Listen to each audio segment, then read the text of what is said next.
Dans un petit village niché au pied d'une montagne, vivait un garçon nommé Yassine. Il avait 12 ans, curieux, toujours prêt à aider, mais un peu craintif. Il n'avait jamais quitté son village, ni vu autre chose que les forêts et les champs qui l'entouraient.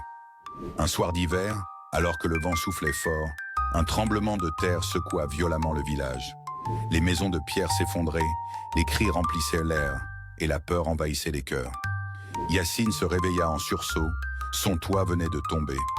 Il appela sa mère, son père, sa petite sœur. Personne ne répondit. Dans la poussière et les larmes, il comprit que quelque chose de terrible venait de se produire.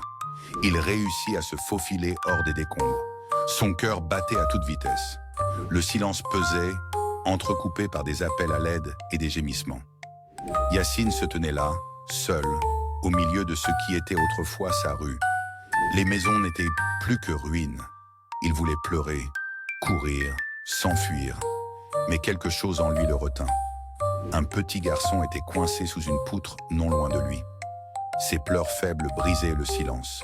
C'était le fils du boulanger. Yassine, malgré sa peur, courut vers lui.